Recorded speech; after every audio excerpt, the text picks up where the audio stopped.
What's doing, everybody? Today is Tuesday, September 9th. Congressman Burgess Owens joins me on the podcast today. Also got Mike Howell stopping by.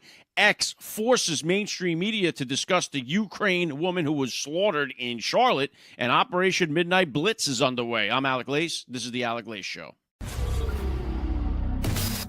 The American family is under attack. Parents are the underdog of this nation. Your children are being indoctrinated.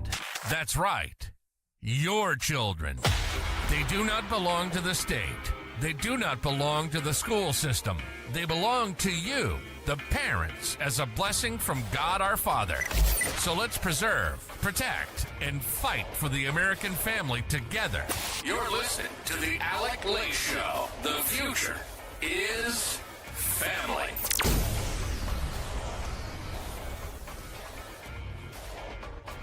All right, welcome everybody to the AlecLace Show. I'm happy and honored to be here with you guys. Thank you for tuning in. If you're watching the broadcast as it streams live on Rumble, please get down there, hit the share button. Let's get as many people into the live broadcast as possible. Don't forget to follow the channel. A lot going on here. I got Congressman Burgess Owens. I got Mike Howell here.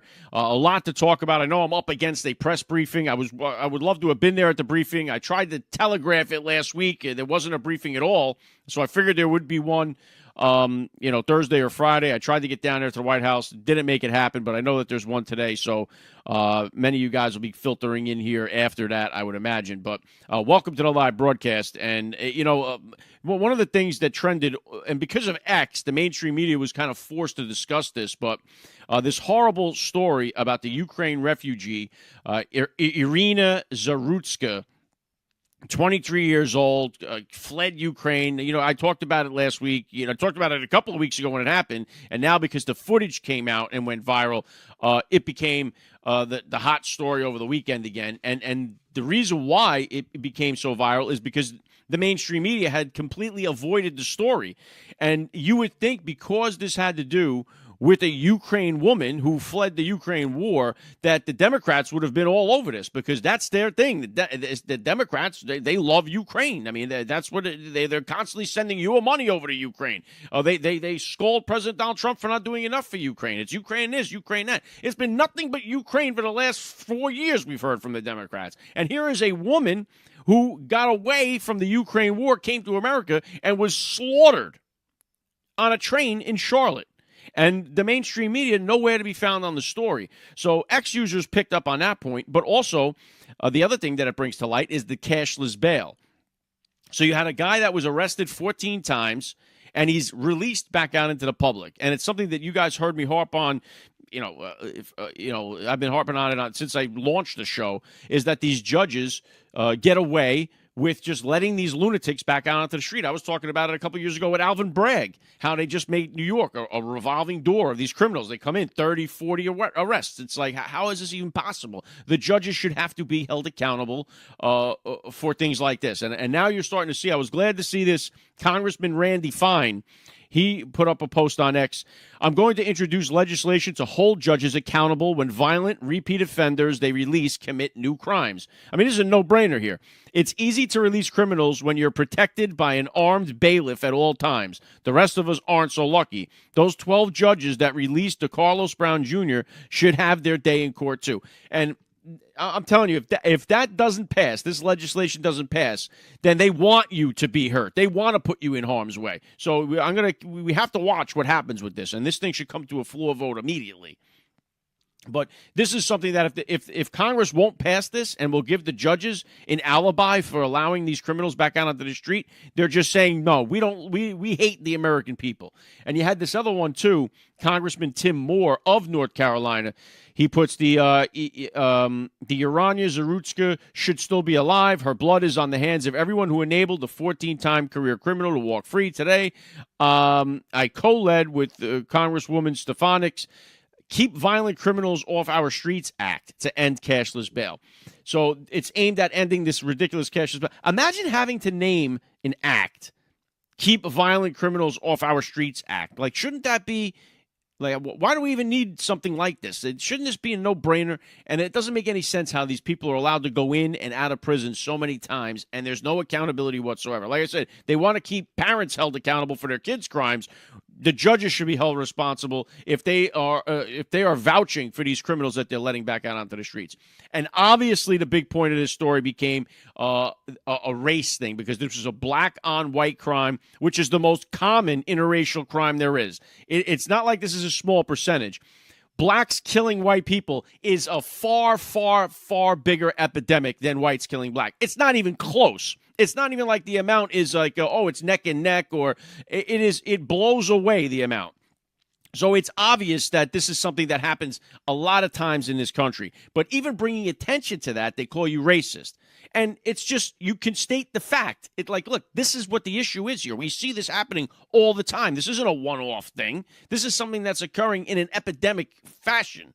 So if you bring attention to that, they call you racist, which is exactly the take. Now, because this thing blew up on X and went super viral, because Elon was posting about it, and that really brought a lot more eyeballs on this story. And people just, you have the fact that this guy was in and out of prison, and that he was released out onto the streets, the fact that it was a Ukraine woman, you would definitely think they picked up. But this, finally they did pick up on it yesterday, because they were pretty much forced to. That's the thing about X. It forces these people to talk about it. Here's how Brian Stelter on CNN framed the whole thing. Finally, they're talking about it. Here's how they discussed it.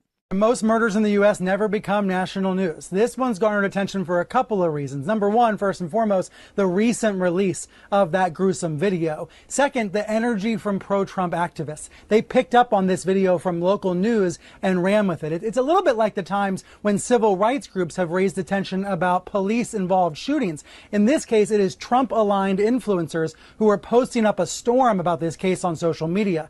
Really, over the weekend, Elon Musk, Charlie Kirk, other Trump-aligned figures succeeded in making this senseless death a symbol of big city crime. We heard President Trump asked about it yesterday when he was heading home from New York City. He didn't seem to know much about it. He said he would get briefed, and then today Trump did know all about it. That's exactly what has happened here. This story has trickled up from local news to social media and now to the president's attention, and it's being used, as you said, Brianna, as a political symbol, with MAGA media calling for more forceful punishments and more incarceration.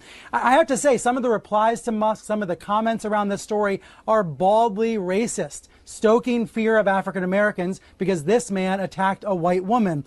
The open racism on sites like X today, it's eye-popping. More concerned with the racist aspect, and that's the always the go-to to play card, always the thing. And it's like, shame on you for discussing the case. And it's they always go right to the racism.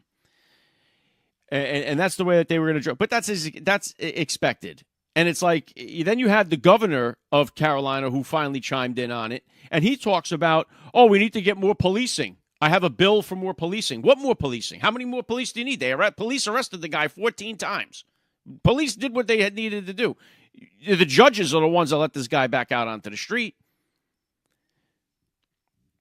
President Donald Trump weighed in on this tragedy, too. I'll read you a piece of this. I have seen the horrific video of the beautiful young Ukrainian refugee who came to America to escape vicious war crime in Ukraine and was innocently riding the metro in Charlotte, North Carolina, where she was brutally ambushed by a mentally deranged lunatic. The perpetrator was a well-known career criminal who had previously been arrested and released on cashless bail in January, a total of 14 times. What the hell was he doing riding the train and walking the streets? Criminals like this need to be locked up. The blood of this innocent woman can literally be seen dripping from the killer's knife. And now her blood is on the hands of the Democrats who refuse to put bad people in jail. And that is the truth. The blood is on their hands. And they try to make it sound as if it's like no big thing. And like you hear Brian Stelter, as if this is some rarity. Like this is some rare thing, that occasion that happens. And every time that you want to point that, and it's funny because they make such a big deal over, we heard President Biden, white supremacy is the biggest threat in our nation, which is the farthest thing from the truth. And then we all heard with the George Floyd about how it was, police are targeting black people, right? Even President Obama had put like millions of dollars into a study only to find out that that wasn't the case. Like it's not true. There is no epidemic of that. That was a media-driven epidemic. Here, this is the truth. Like if you just point out the fact that young black men are responsible for more than 52% of the murders in the country, they call you racist. But that's the truth. That is an absolute epidemic, but the media tries to imagine like this doesn't happen. And even if you bring it up, they try to accuse you of being a racist. And you know what? The people don't care anymore. They don't care because they've called you a racist for so long, it doesn't mean anything anymore. They've called you a Nazi and a Hitler for so long, it doesn't mean anything anymore. And so the playbook that they have is old. This is why no one's watching the CNNs of the world. Their ratings are the worst out of all of them out there. But it's horrific. And you had here's one other one that you had, and this one got brought up too back in May in Carolina. Here was one in Columbia, South Carolina.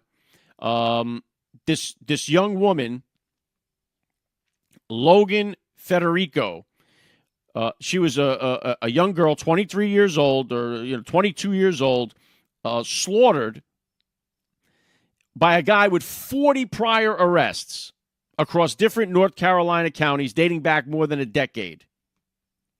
And this is this guy here. 40 times. And the woman, 22 years old, an aspiring teacher, was visiting friends at the University of South Carolina in Columbia and staying at a Cypress Street home when a career criminal broke in and shot her in the morning hours of May 3rd. So here's a guy 40 times.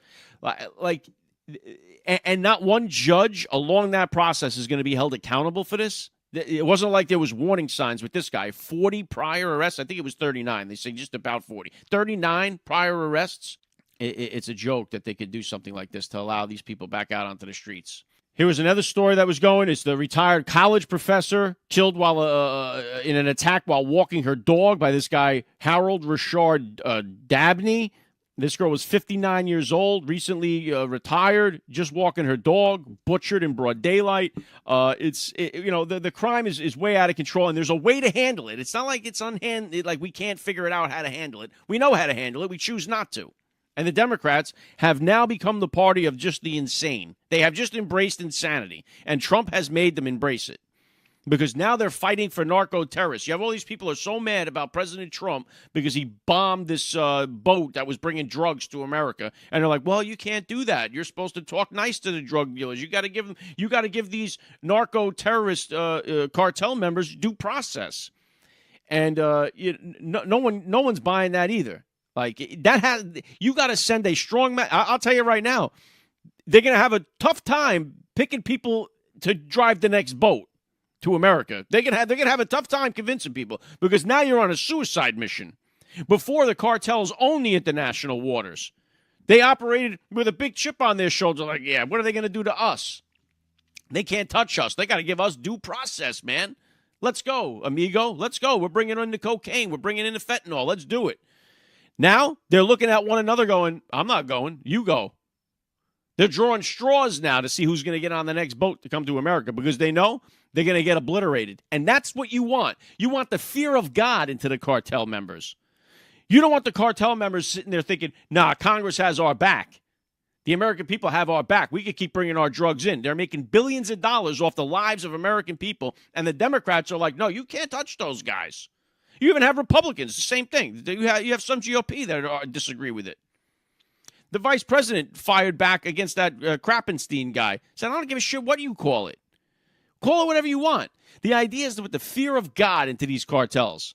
And that's what has to happen. And I'm telling you, if you don't think it worked, you're out of your mind. Because right now, as they're gathering around the boat, the guy who lost the poker game or the guy who's the lowest guy on the totem pole is going to have to get in and drive the next boat. They ain't getting people to volunteer for that anymore. And I praise President Donald Trump for this. And we should. This is something that should have happened decades ago. We should have went in and wiped those cartels out.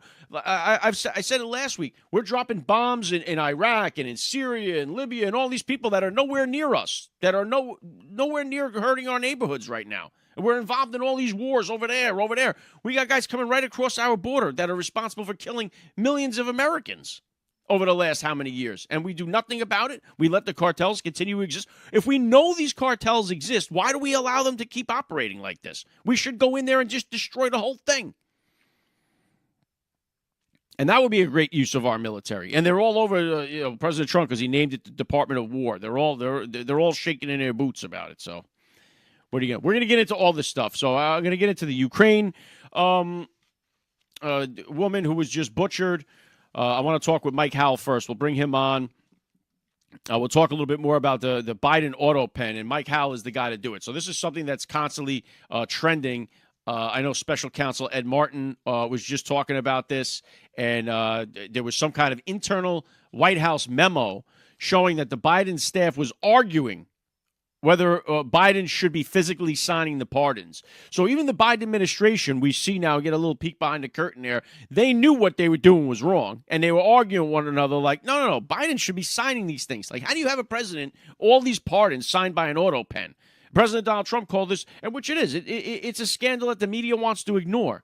But all these people got get-out-of-jail-free cards, the Biden family, the J6 committee, Dr. Fauci, all these people. And they got pardons without a crime. They all got preemptive pardons. And so it's ridiculous. So let me bring on Mike Howell. He's the president of the Oversight Project. I got the link down there in the description below. He's also got a new podcast, Swamp Justice Podcast. So exciting because I always enjoy talking to guys. Mike Howell is one of these people that can put so many of these complex issues in a very simple format to understand, consumable content. You've seen him testify before committee after committee. He's very good at putting the liberals in their place. And I enjoy having him on the show. So let's bring back Mike Howell. Hi, I'm Emily, and I'm at the White House with my dad, and you're watching The AlecLace Show. You're listening to the AlecLace Show. The future is family. All right, let's do this. Joining me now, Mike Howell. Welcome back to the AlecLace Show. Hey, thanks for having me on. Great to have you here again. And I just first wanted to get your take here on the auto pen scandal, because Biden obviously had all these pardons go through. Trump just asked about it over the weekend, saying it's the biggest scandal of our time. Posted Ted Cruz saying that there's a bombshell that could void all of Joe Biden's pardons. What's your take where we stand right now, and how realistic do we get any of these pardons overturned? Yeah, it's entirely realistic. The evidence is there. The legal theory is there. I know that because, I put it out there in March. And what we've seen since March are just like additional data points along the way. And so we keep proving the same thing or learning something new about how they went about it. But nothing's changed from the underlying central fact that they used an auto pen to get around Joe Biden's capacity. And the president didn't have awareness of these things going out. And so the question is one of political willpower. It's when will the Justice Department charge these individuals? And for that, I don't know the answer. What I do know is that there's enough evidence. We've been calling it out. Proving it further is great, but let's get going, man. Let's hurry up. Let's make hay while the sun's shining.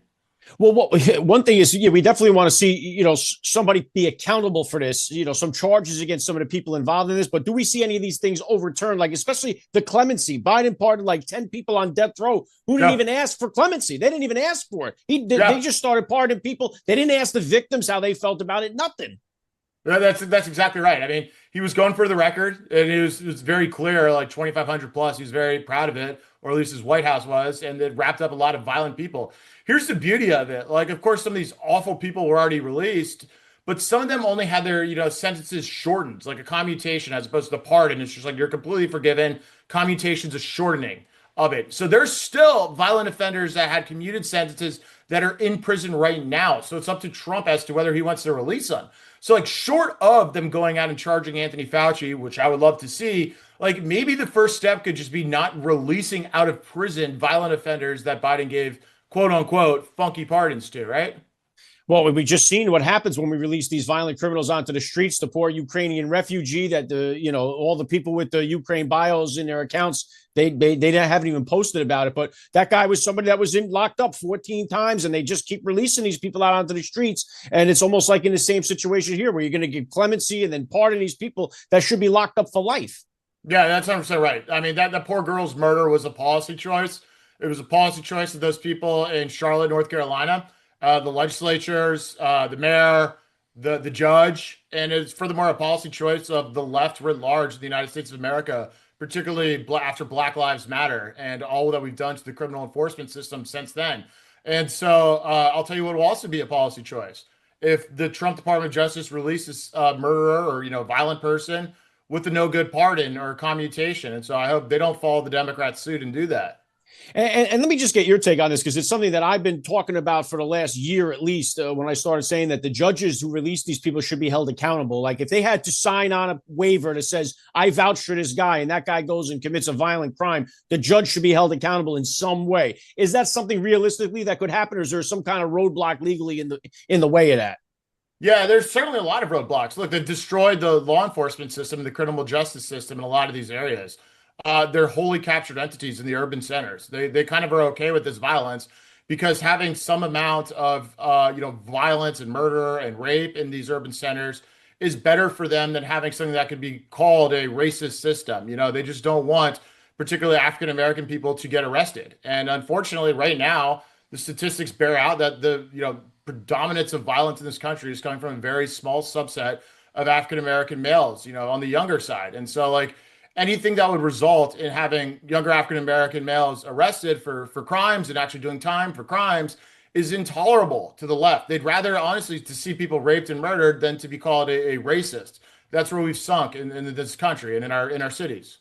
And it's sad because all we heard from Joe Biden was that white supremacy is the greatest threat to this country. And everyone touts the numbers like 13% of the population committing 51% of the murders, but it's really only like 6%. Like right. You said, it's because you're only looking at kids, or people, black males, 16 to 40. That's the whole group that's doing the majority of these murders. And it's just like you said, if you pointed out, it's racist rather than say, hey, we have a real epidemic in the country and nobody seems to want to face it.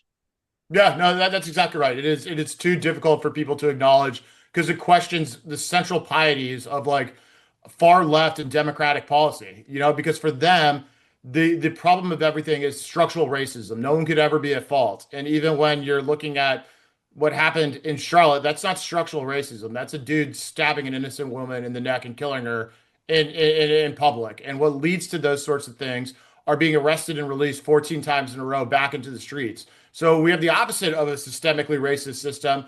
We have a system now that systemically promotes, condones, allows, and tolerates violence. And yes, an unfortunate statistic is that, the younger African-American male community is responsible for most of the violence. And so the policy solutions don't reflect that. The policy solutions for the left only want to minimize people's interactions with law enforcement and to not have criminal records and to paper over those numbers because they hate that statistic. And so they'd rather have just not count.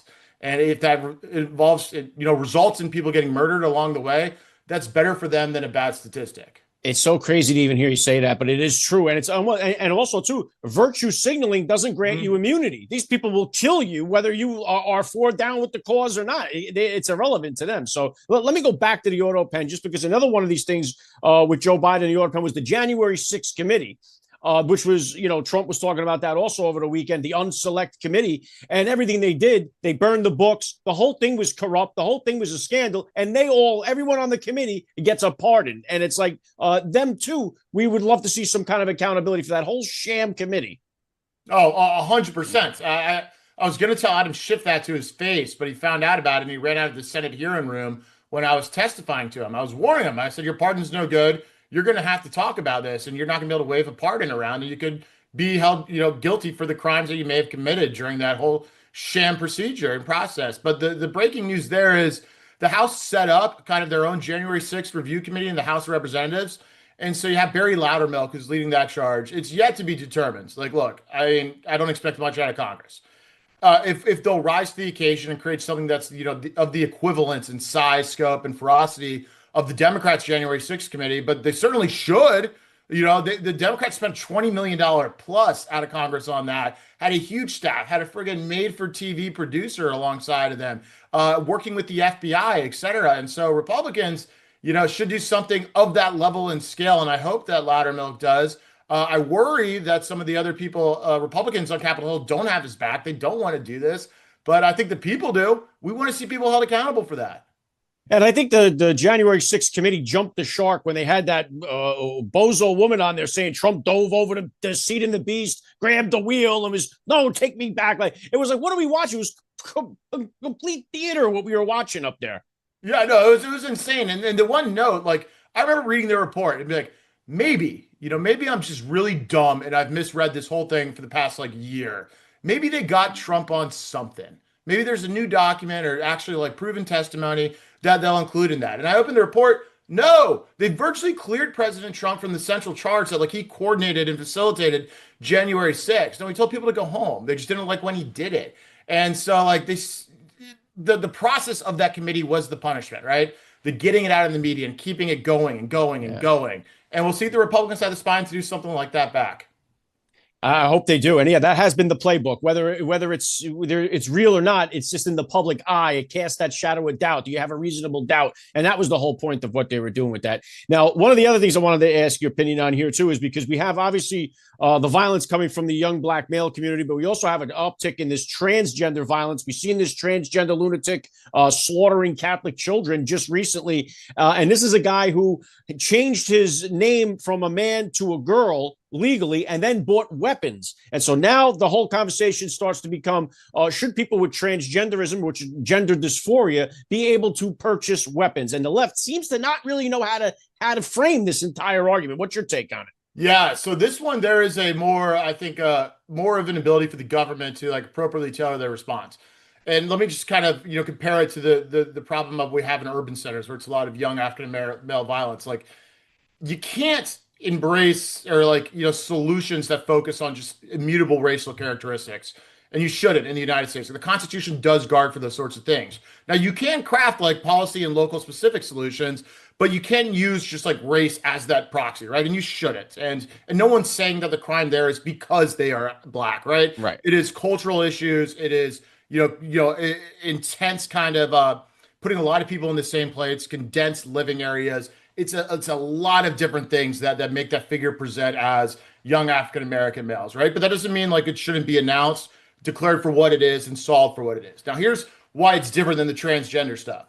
The transgender community it's not an immutable characteristic to be transgender. It is a choice to dismember yourself. It's usually a choice that a younger person makes when they don't have the ability to function at like a fully developed brain to make at the behest of a culture and society that prods them into this. But nonetheless, they aren't a constitutionally protected class in that regard. They don't get that special, treatment. So therefore, there is absolutely nothing limiting the federal government or others that track domestic terrorists to call that what it is and to look at it for what it is. They couldn't throw up those types of defenses that you see in other places. So with all of that being said, they absolutely, this complete rise in transgender violence needs to be categorized by the federal government, no different than kind of Islamic terrorism was post 9/11. Not in scale. I'm not saying they blew up the World Trade Center. I'm saying they might one day do something of big mass where we're certainly trending in a bad direction.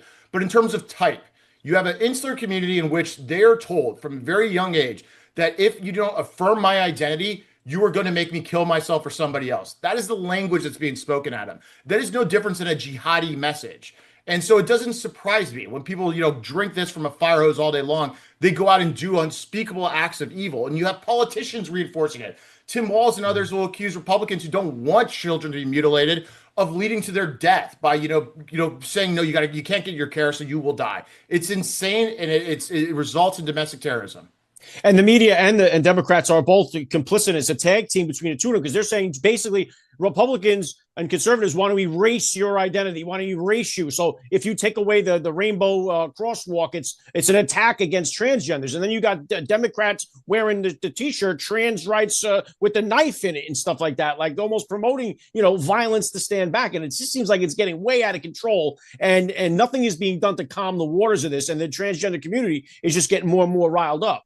That 100% right. It's been teetering on violence for a long time, whether it's the language or the attitude or the political messaging or the iconography. Like, it's not a surprise to me that this is an unfortunately recurring aspect where it does result in violence. I mean, these are definitionally mentally ill people. I mean, transgenderism is a mental illness. It's a psychological issue. Of course, when you have those people that are being told other people are trying to kill you, it's a recipe for disaster. It's going to continue to be. And so we need the government to treat it for what it is and use kind of the tools that you have to track domestic terrorism growing in the United States. Point that at this. Luckily, like, these people have interacted with the medical system so much, it's easy to track through different government databases, and they should make use of that to really map out the threat. Well, that is the last piece to tie kind of these two things together is that there was so many signs along the way, like with this guy that murdered the Ukrainian refugee. There was so many signs along the way that this guy lost his marbles. With the transgender shooter out in Minnesota, there was a long history of this guy losing his mind. So it's like so many people failed us, the public here, that whether it be teachers, whether it be counselors, whether it be judges, so many, there's no way these people got through that stage of their life, right up to leading to that crime that they committed, where nobody saw the warning signs. And what is it is it that they're afraid of being called racist or transphobic, that no one wants to put the finger on what the actual problem is here? But these people are slipping through the cracks, and we're all out here walking around in a daze, and these people are out here surrounding us. Yeah, you're absolutely right. Everyone is guilty of the same thing, and the process you laid out there. I mean, some have more authority than others to throw the flag, if you will, but it's one, it's not my responsibility. Two, if I raise this issue, I have to confront with everybody telling me I am whatever, a racist, a transist, or whatever they call someone who doesn't like trans people. And I have to fight the entire system to blow the whistle. And so it's easier not to. And I think a lot of people involved in that system probably don't want to anyways. They think, they agree with the system. And so they're not blowing the whistle on anything. Yeah. And then also, if you have a good Samaritan like a Daniel Penny who steps in and does something about it, he's charged with murder, and they crucified that guy. So now you have more people in the public who might be, not everybody's like a Daniel Penny, but even the ones that are like him now are more reluctant and say, wait a minute, if I get involved in this, I know what's going to happen. And so you're deterring actual good Samaritans from getting involved. Yeah, 100% correct. And, the Daniel Penny episode or George Floyd, those are presented as like the rules, like not the exception or the unusual events that happen, right? They want to reinforce this fake image in people's mind of their narrative. Like every day something like that's happening, where an innocent African-American is killed by, law enforcement, or a rogue renegade guy trying to keep peace on the subway. And then you look at what happened in Charlotte, and it's a complete media blackout. And those are actually the norm. Things like that happen all the time. That's what the stats bear out. But the media won't cover that because it goes against the meta narrative they've tried to, build up over the years to support the theory that we have lived in this systemically racist, backwards country. And it's really not that whatsoever. And thank God for X, thank God for Rumble, because this is where you see it trending and going viral. And then the media is almost forced to kind of touch it because it's what everyone's talking about. So, all right, I seen you got now the Swamp Justice podcast. When did you launch this? What's it all about? Where can the listeners go and find it? Yeah, so 3 weeks ago, we just filmed our third episode today. My partner in crime, Mary Vogt, she's been in conservative politics for a very long time, and is over at the Heritage Foundation, where of course I was for a long time, and who launched the Oversight Project. And so, we just got so much material we're putting out there. Mary basically approached me and said, like, we should get a podcast going. Everyone needs a podcast. And so Swamp Justice is a lot of fun. We're really enjoying it. We're kind of talking about our findings. These X threads we put out with all the data backing it up and the government records, they need to be explained a little more. Sometimes it's hard to follow these things. And so that's what we try to do. We try to, put the findings of the Oversight Project into podcast form, and we have a little fun while we're doing it. And you have a great way of breaking down these complex issues, putting them in a simple capsule form for people to consume and understand. So I love what you do. And anything else coming up with the Oversight Project? What are you guys working on right now? AutoPen will never sleep, man. We're going to we're a dog on a bone. Like these people need to be charged that got the fake pardons, and I'm not going to shut up until they are. And so we're going to keep hammering away and proving the point over and over again, and keep it top 1A news level until something happens as a result of it. Because I'm so sick of not seeing accountability in my professional life and our political system. And this one, I feel like has reached the level where everybody knows about it. And so they got to do something about it. And I'm not going to let people forget about it. So that's the big thing. Other than that, I mean, we're chugging along on a whole bunch of stuff. I'd be pretty bad investigator if I told people on your podcast who we're investigating, but suffice to say, there are a lot of swamps around this country. We're getting there out in the States. Obviously we're pretty active in calling for the need for the FBI and others to basically declare transgender extremism as terrorism, domestic terrorism. And so a lot of things relating to that. Yeah, well, if you're going to spill the tea, do it on the Swamp Justice podcast, all right? So keep getting after it. Mike Howell, love to have you back on again down the line. Thanks for joining me today on the AlecLace Show. Hey, thanks for having me. All right, honored to have Mike Howell back on the podcast here. What you guys think about the interview? Hit me with a comment down below. Love to get him back on the podcast. Like I said, he's very good at putting this stuff in a simple way to explain it. But he's been all over the Biden auto pen. Check out his new podcast, the Swamp Justice Podcast. And, I'm going to continue the conversation a little bit here, too, with Congressman Burgess Owens now, because And one of the things that I do want to pivot to, too, is the school choice, our education system, which has been a disaster in this country. And one of the things, that's crazy is that the Democrats always take the stand as if they're coming from a place of a win. Like, they talk about education as if we have the smartest kids in the world. Like, they talk about crime as if we have the lowest crime of any place in the country. Like, they always take these stands as if they're coming from a place of victory here. Like, they talk about the Democrat cities as if they're coming from a place of success. Their policies have all failed in all of these cities. We've had an opportunity to see what their policies are going to do, and they've all failed. But they still talk as if they're like in the winning seat. It's like watching a football game where the team loses 60-0, and the coach in the post-game interview is talking about the game in a way that it's a success. And that's what the Democrats are like. The Democrats have failed on every issue, and they stand there at the podium talking as if they crushed it. And it's like, what the hell are we watching here? And the mainstream media goes along with it. So it's wild to watch. But let's bring and we're going to talk about all this stuff here with Congressman Burgess Owens. I'm grateful to get him back on the podcast. One of the guys doing it right there in Washington D.C. He's the congressman from Utah. This is his third term, his third whack at it here. Let's bring him on the show. You're listening to the AlecLace Show. The future is family. All right, here we go. Joining me now, Congressman Burgess Owens. Welcome back to the AlecLace Show. Alec, looking forward to chatting with you once again, my friend, for sure. Yeah, always an honor to have you here. I kind of wanted to start out with, Trump brought attention to the slaying that happened in Charlotte with the Ukraine woman, and it brings attention to this no cash bail that we constantly see. And it seems like for some reason the Democrats have to take the stance to support this no cash bail. But this is a guy that was arrested 14 times and was allowed back out onto the streets. And now we see this innocent young woman slaughtered. Well, Alex, what we're seeing is the MO of the Democratic Party. Again, this highlights the evil that's going on in these towns across the cities across this country. We just happen to see this live, to see how exactly innocent this young lady was, and what evil looks like. Keep in mind, this is what the Democratic Party is doing across the board. For 4 years, we listened to Mayorkas tell us how the border was sealed while millions of people are coming through. We've lost over 300,000 children. There's every year, those 100,000 Americans die because of fentanyl coming through. So if you look at what it comes down to, how can we highlight in one word what the Democratic Party has been doing and what they continue to do with cash bail? It's called evil. They don't mind bringing hardship and hopelessness to the American people so that we can be so hopeless that we just lean into them and ask them for anything they can do to help us. And meanwhile, our country is built on the idea of freedom, of being able to walk around and have your dreams and doing those things that actually President Trump is now trying to bring back to our nation. So I'm excited for this very strong view of different ways of approaching our country. American people are going to lean into freedom and lean into hopefulness, and they're going to lean against, again, the Democratic Party as we continue to understand what their long game is. Yeah, well said, Congressman. And what Trump's doing is working. From being down in D.C., I come down to the White House quite often, and I walk from Union Station down to the White House, and I can see a major difference now. You see National Guard in the corner. People feel safe.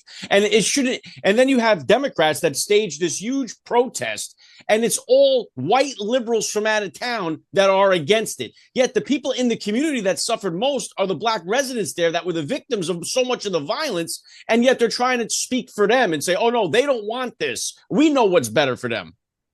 That's the MO again of the Democratic Party. And you're right. You notice I saw the same picture. Very few blacks. If I saw one or two, that would have been a lot, because it is a very racist ideology. It always has been. You think about what these same people do to education for our black kids in these black communities. They don't get educated. We lead in every sense of failure. We're leading that area because this is what they do to make sure that our race is hopeless, and we're depending on the Democrats. So, I think American people are realizing this. They're opening eyes to what's going on here, and the Democrats have lost their messaging because they've lost the folks who believed in them in the past. Like myself, I was a Democrat 40 years ago, and I realized these guys are not for me. And once you make that turn, it's an emotional turn, and that's what's going to happen to the Democratic Party as we get into 2026.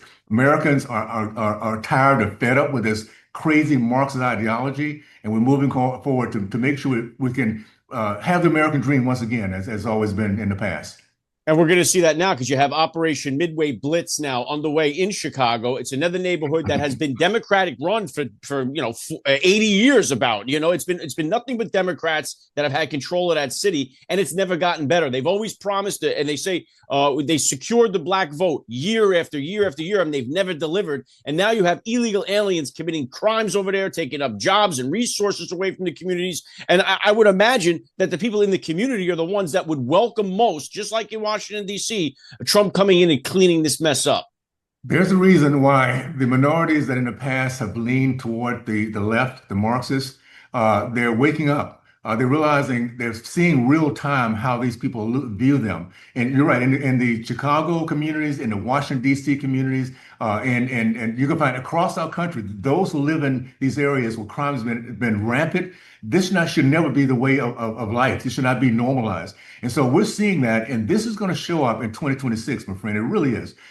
We're now having these conversations, the blacks, Hispanics, Jewish people. We're having conversations about who stands for our country, who stands for us personally, and as a group, as a community, and it's not the Democratic Party. So I would say this: Democrats continue to lean into what you've always has been, divisiveness, hating of each other, prejudice. Continue to do that. We now are at a point we're tired of it. As a country, we're done. And we're ready to move forward. We're going to continue to do that. President Trump has given us an example of what it really looks like to love our country, to have an America first. And I'm excited about being part of that process.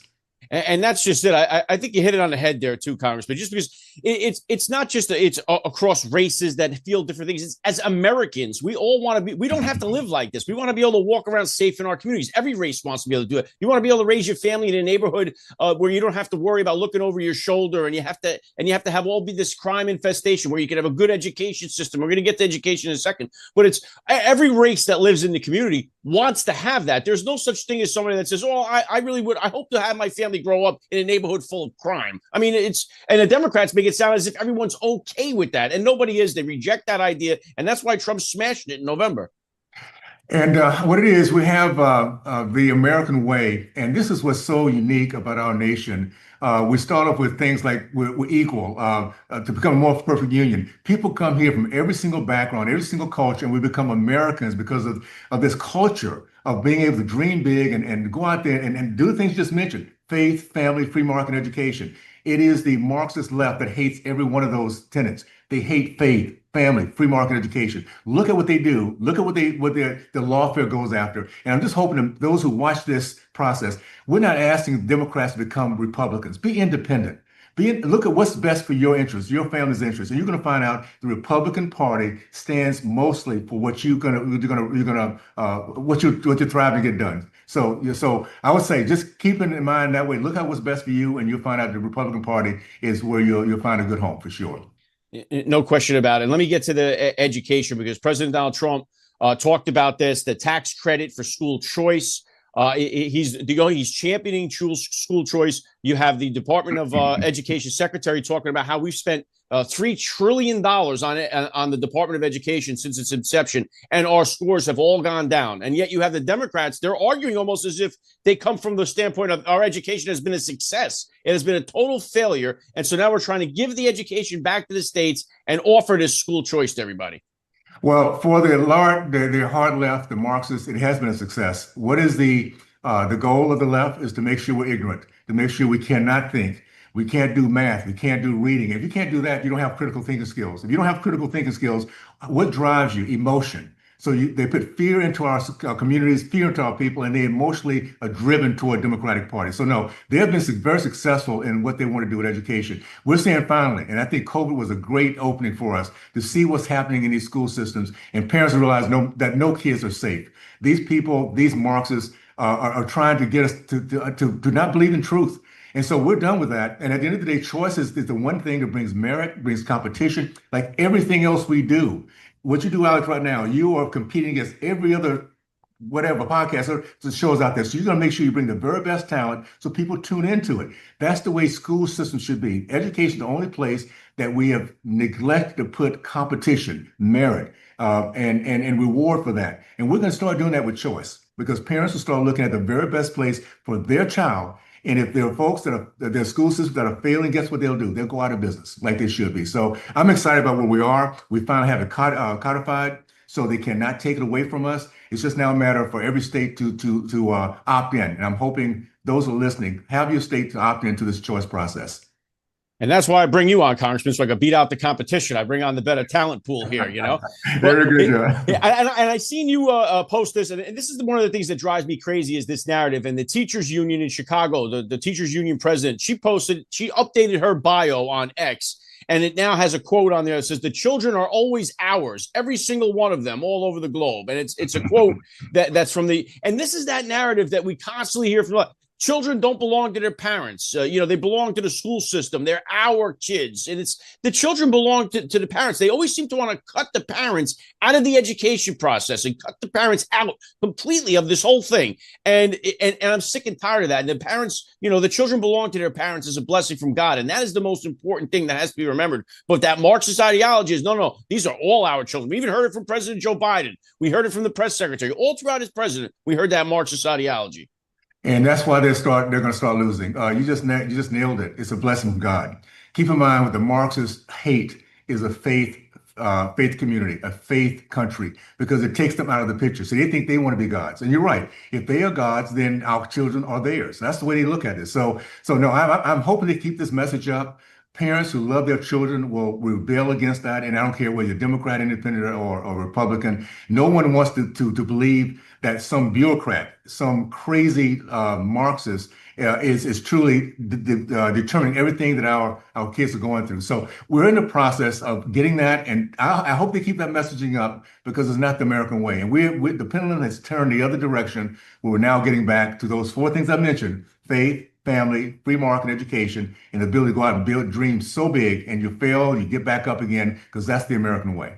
Yeah, well said, Congressman. And one thing, just switching back, if I could, to the crime in the Democrat cities, especially like you see D.C., my argument has been with this, and we see so much of the uprising in the youth crime. So you have so many juveniles that are doing a lot of these crimes, and everyone, we're trying to figure out ways and excuses for all this thing. And I always say it comes back to where it begins, and that's in the home with the parents. And we have got the fatherless crisis that's going on, particularly in the Black community, and we are seeing it. That is, in my opinion, the number one reason why you have so many young teenagers out there committing all these crimes. They're growing up without it. There's 63,000 kids in Washington, D.C. growing up without a father present in the home. And I think once you have that, I think it's almost impossible, unless we address that issue, the foundation of it. I don't think we're going to see results year after year. I think we have to address that first.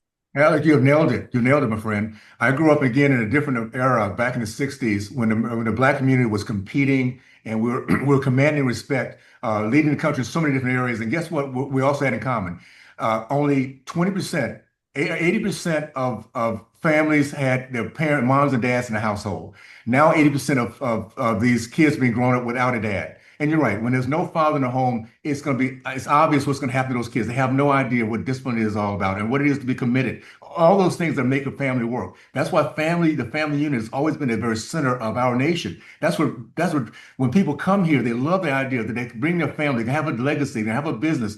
All those things make a difference. And you're right, it starts off with a mom and a dad that understand what it is to respect each other, they respect their community, then show what it is to respect authority. All those things come from a good, strong father in the household. I'm so blessed. My dad was a World War II vet, and that generation came back ready to show what respect looked like, and I'm just glad I was part of that process. So we're going to get back to that. We now have the right people in Congress and a president who wants to talk about faith again, bring that back. And with that, we're going to start looking at what the family unit should look like and really stand strong for it.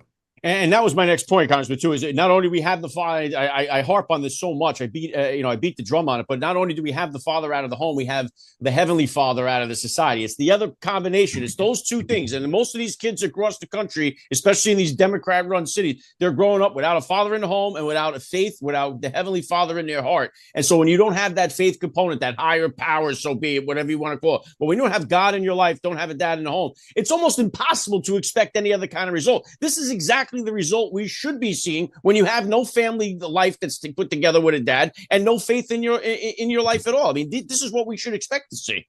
Well, when you have that combination you just mentioned, no sense of direction or purpose or accountability, you have a very dark place. And every Democratic stronghold is a very dark place. Keep that in mind. Nobody wants to live there.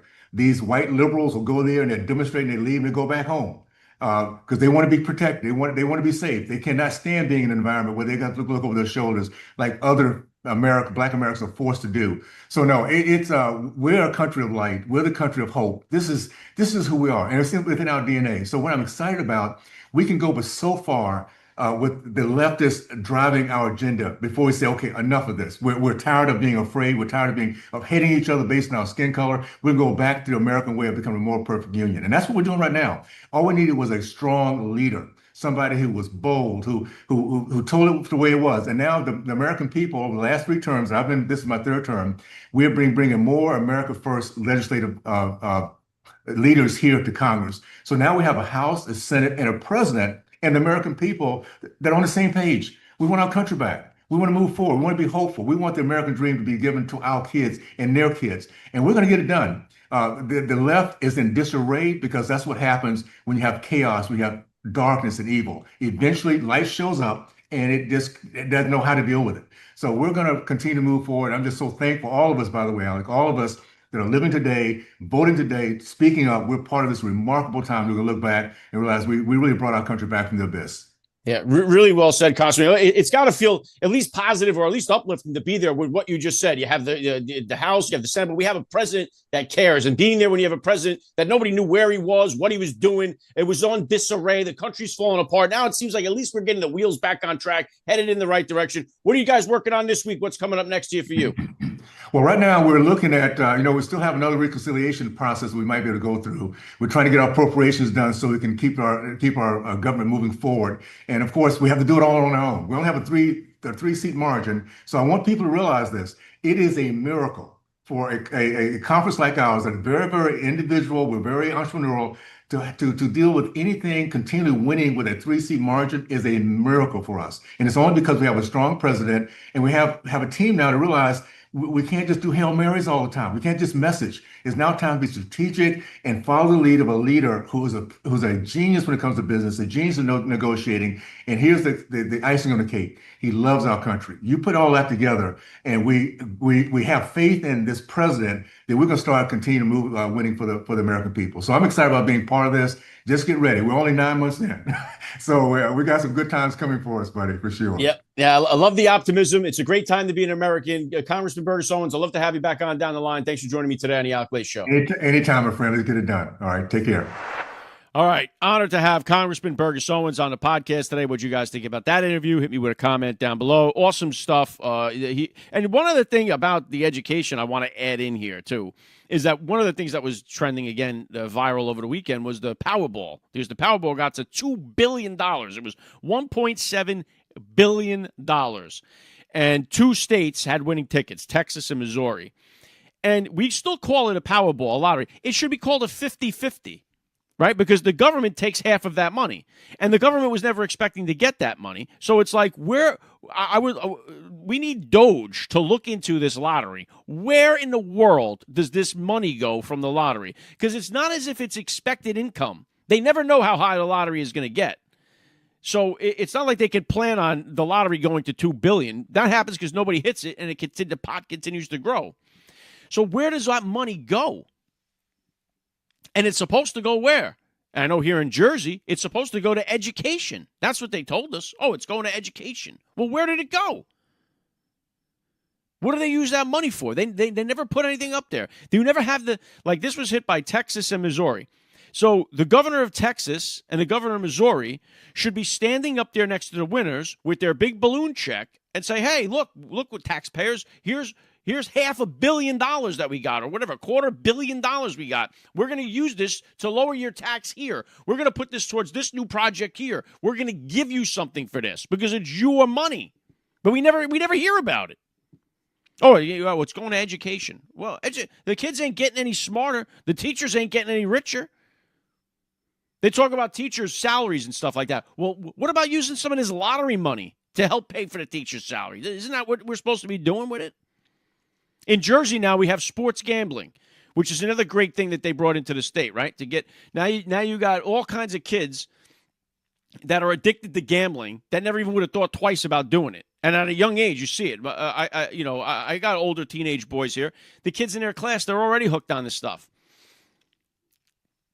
And it's an epidemic that's growing. And no one wants to. You can't watch an NFL game now without a DraftKings commercial talking about gambling. Bet on the games. The announcers talk about it now. They encourage everybody to gamble on the games. It's creating a huge epidemic. And it's coming very soon. We're going to see the results of that, if not already. It's a dangerous game they're playing, and they don't care, but it's bringing in all this extra income, like $1 billion of extra tax revenue, especially places like here in New Jersey. Where did the money go? We didn't have that sports gambling tax revenue 5 years ago. We have it now. Where did it go? My taxes all went up. All the taxes in Jersey have gone up. What has it relieved? What was the point? The point was supposed to be, we're going to get this tax money. Well, where did all the money go? No one ever talks about it. No one cares.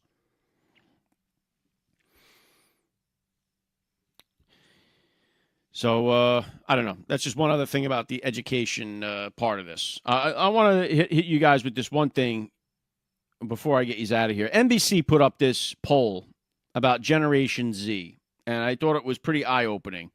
This was a poll for Generation Z. What is important to personal definition of success? So what defines success? And they put this poll out, and the results for men who voted for Trump, the number one was having children. Number two was financial independence. Number three was a fulfilling job, okay? So men who voted for Trump, number one, personal definition of success, having children. Women who voted for Kamala Harris, their number one, by far, was fulfilling job, career. And then having money to do things you want and having emotional stability. Those were the top three for women who voted for Harris. For men who voted for Trump, having children was number one. Then when you flip that, women who voted for Trump, number one, financial independence. Number two, fulfilling job, career. Men who voted for Kamala Harris, fulfilling job, career. And then having money to do things you want. And if you look at women who voted for Trump, having children is down the list, which is surprising. You would think that would be a lot higher. I was kind of surprised by that. Now, men who voted for Harris, having children is all the way down the line, third from the bottom. And women who voted for Harris, having children was like last place. Now, the good sign of this is that it looks like we're going to outbreed the liberals by far because none of them want to have children. None of them want to get married. But it's like if you looked at this poll like 30 years ago, it would be women whose number one definition of success would be having children and a family, and it would be the men with a fulfilling job, career, I would imagine. Now you have men that want the children and women who want a job and career. And that's all happened on purpose. It's all happened by design. And it's like, it seems like if this is Gen Z they're going by here too, but it seems like if we go in this kind of direction here, we should be able to outbreed the liberals, which would be a blessing to really do. But they don't want to get married. They don't want to have children. It's last for women who voted for Harris. And it's number one for men who voted for Trump. So there is something to be said about Trump supporters and their commitment to family. Now, again, I was a little bit surprised that women who voted for Trump, the number one thing, financial independence, and children were 1, 2, 3, 4, 5, 6 down the line, 26%. I mean, it's still far better than the liberals, but I mean, I thought that was a little surprising. But it's eye-opening. It's not that the family is the number one thing for which should be the focus. Again, the plus side to that would be we may outbreed them, which would be great. Now, the last thing I'm going to hit you guys with, because this thing went viral, was this Phillies Karen at the game who went over to the dad and got in his face and started yelling, "Dad, there's a home run ball." Dad goes over, he gets the ball, he comes back triumphantly and puts it in his son's glove. He wins the day. Then the Karen comes over and starts to yell in the dad's face. The dad makes this jerk reaction like he's frightened out of his socks. And he takes the ball out of his son's glove and gives it to the screaming Karen. Now, the Karen went viral everywhere. Everyone's shaming her. And, I took the different approach there right away. And I said, what is this dad doing here? Why in the world would the dad take the ball out of his son's glove and give it to this screaming woman? It baffled me. Number one, the way that he looks frightened when the whole thing happens was eye-opening. Then he just takes the ball away from his son and gives it to the girl. Now, obviously she's a left winger. She's a liberal lunatic. You could just see by the way she's behaving that's what she's supposed to do. She's supposed to act like a raving lunatic. So she comes over. She's going to scream and yell. That's fine. But taking the ball away from your son and giving in to the bully, that made no sense to me. So I put up a post, and listen, I had fun with this because it went viral. It's not a serious story. So, it was trending, so I jumped in on the trend, and I put up the viral video from years ago where the dad is holding on to his kid. He's holding a full cup of beer, and there's a foul ball or a home run ball or wherever the ball is coming, and he lets go of the kid, grabs the ball, grabs the kid again, and never spills a drop of beer. I mean, the guy went absolutely viral for it. So I put up alpha dad versus beta dad, right? That post that I put went viral. 2 million views on Instagram, 2 million views on Twitter. And so a lot of people, commenting like, oh, the dad did the right thing. He de-escalated the situation. And I found it humorous that people would take that kind of approach to it. Like, the dad didn't do that the dad was frightened. The dad didn't know what to do. He didn't know how to react, and he took the ball out of his son's hand. They keep saying that Karen took the ball away from the Karen. Karen didn't take the ball away from the dad. The dad took the ball away from the son. And I thought I thought it was a bad look. And then the interview that they did with the dad and his kids, I thought, explains it all to you. If you had any doubt that he did the wrong thing, they're like, oh, but look, he got a free bat. And, he got to meet the players, the kid. The kid watched his father fold right in front of him and didn't stand up for him. So how do you replace that with a bat?